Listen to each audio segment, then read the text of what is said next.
तो Drew McIntyre को एक बार फिर से सीएम पंक ने कॉस्ट कर दिया world heavyweight championship. John Cena अपनी रिटायरमेंट अनाउंस कर चुके हैं। कोडी रोड्स को भाई पिन कर दिया गया है एंड सैमी ज़ेन एक बार फिर से अनप्रिडिक्टेबल विन हासिल करते हुए। क्या क्या हुआ है money in the bank premium live event में सभी करने वाले हैं बात। सबसे पहले बात करते हैं ओपनिंग मैच की। तो ओपनिंग मैच था money in the bank ladder match और ये मेंस वाला मैच था, स्टार्टिंग में ही करा दिया। और यहाँ पर हम देखते हैं कि भाई तगड़ी परफॉर्मेंस, सभी जितने भी पार्टिसिपेंट थे इस मैच में भाई सभी बहुत अच्छी परफॉर्मेंस देते हैं, अच्छे स्पॉट्स हमें देखने को मिले। पर्सनली मुझे काफी अच्छा ये मैच लगा। एट द एंड हम देखते हैं कि ड्रू मैकिंटायर जो कि काफी प्रिडिक्टेबल था वो इस मैच को जीत जाते हैं। अब यहाँ से एक चीज क्लियर हो गई थी भाई, क्योंकि ड्रू मैकिंटायर जीत चुके हैं money in the bank briefcase और उन्होंने बोला था कि वो कैश इन करेंगे उसी दिन। तो फिर यहाँ से ये चीज क्लियर हो गई थी भाई ड्रू मैकिंटायर आज या तो कैश इन करके वर्ल्ड हैवीवेट चैंपियन बनने वाला है या फिर भाई सीएम पंक वही चीजें करने वाले हैं। अब इसके बाद मैच था भाई सैमी ज़ेन और ब्रॉन ब्रेकर का। यहाँ पर भाई तगड़ी चीजें देखने को मिलती है। पहले तो जो मैच की क्वालिटी थी भाई वो टॉप नॉच थी, बहुत मजा आया इस मैच को देखने में। एंड यहाँ पर सैमी ज़ेन इस मैच को जीतकर अपनी चैंपियनशिप को रिटेन कर लेते हैं। वैसे तो मैंने भी ये बोला था कि भाई सैमी ज़ेन जो है वो रिटेन कर जाएंगे, बट मैंने एक चीज भी बोली थी अपनी प्रेडिक्शन वीडियो में कि भाई ब्रॉन ब्रेकर क्लीन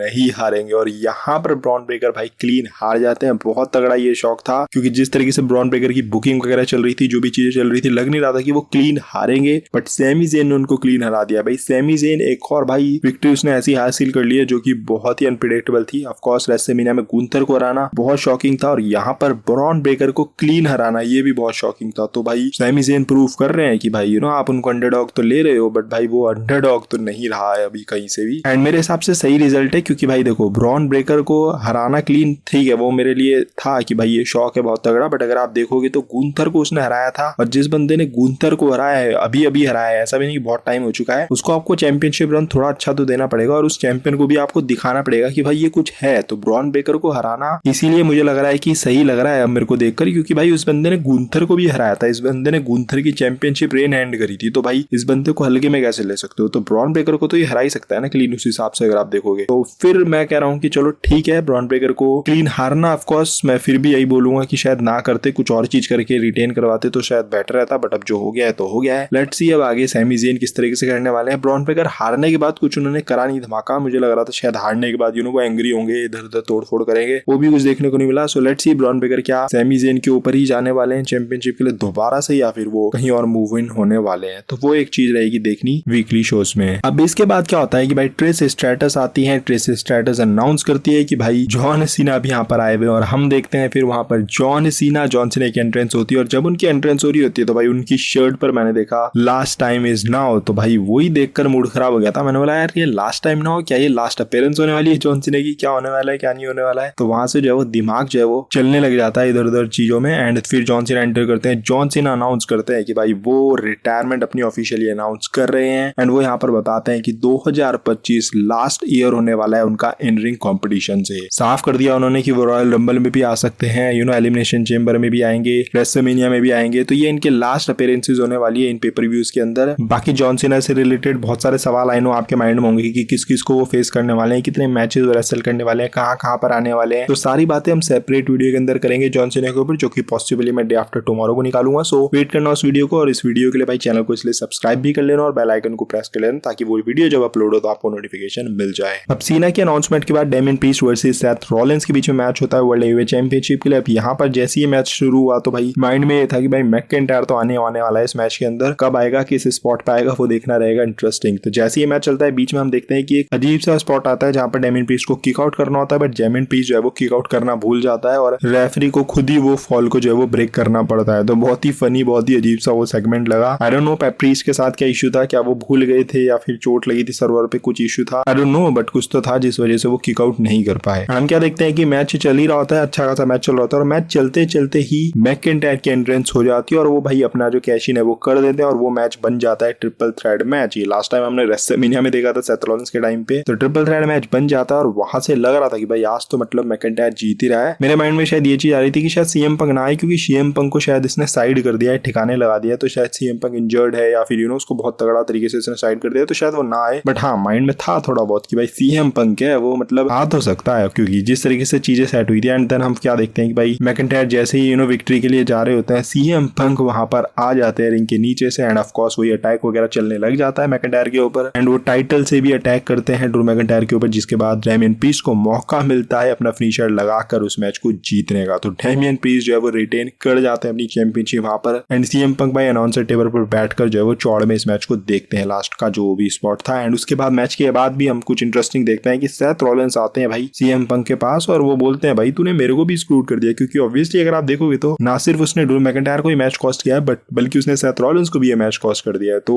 जो स्टोरी लाइन है देखो कितनी long term story line WW कर रही है, क्योंकि आपको पता है कि जब इन दोनों की स्टोरी लाइन एंड होगी सीएम पंक और मैकिंटायर की, तो आपको फ्यूचर में CM Punk versus Seth Rollins भी देखने को मिलेगा। पॉसिबली रेसलमेनिया 41 में इनका मैच हो सकता है या फिर ट्रिपल थ्रेट हो सकता है। तो फिर वो चीजें जो है वो डब्ल्यूडब्ल्यू ने यहीं से शुरू कर दी है। तो देखना इंटरेस्टिंग रहेगा कि रॉ में सेथ रॉलिंस क्या बोलते हैं, रिस्पॉन्स क्या करते हैं सीएम पंक, मैकिंटायर का क्या चीजें होती है। हालांकि अभी तो सस्पेंड वगैरह कर दिया है मैकिंटायर को, क्योंकि मैच खत्म होने के बाद गुस्से में उसने एडम पियर्स को गोनी मार दी, तो एडम पियर्स ने उसको सस्पेंड कर दिया है, सीएम पंक के ऊपर फाइन भी लगा दिया है। तो लेट्स सी रॉ में देखते हैं चीजें क्या करने वाली है डब्ल्यूडब्ल्यू। अब काफी लोगों की ये भी सोचे कि भाई मैकिंटायर को जिताया ही क्यों ब्रीफकेस, जब उसको कॉस्ट ही करना था। अगर कॉस्ट करना था सीएम पंक को लाना ही था तो मनी इन द बैंक वाले मैच में ले आते, किसी और को जिता देते ब्रीफकेस, तो उससे चीजें बेटर हो जाती। तो देखो दो चीजें यहाँ पर बोलूंगा। पहली बात तो मेरे को कोई दिक्कत नहीं है इस चीज से, क्योंकि देखो ब्रीफकेस हमने बहुत देख लिया, तो अगर ब्रीफकेस इस साल नहीं होगा तो कोई ज्यादा कोई बड़ी बात नहीं हो जाएगी। दूसरी चीज कि भाई ये स्टोरी लाइन और ज्यादा तगड़ी हो चुकी है इससे, क्योंकि भाई देखो उसने हैवीवेट चैंपियनशिप मैच कॉस्ट किया है, वहां पर कॉस्ट करता तो इतना दिक्कत ना होती ड्रू मैकिंटायर को, होती बट उतनी ना होती, बट यहाँ पर तो उसने एक बार फिर से उसको चैंपियनशिप कॉस्ट कर दिया। मतलब लिटरली उसने ब्रीफकेस जीत लिया था, उसके पास इतना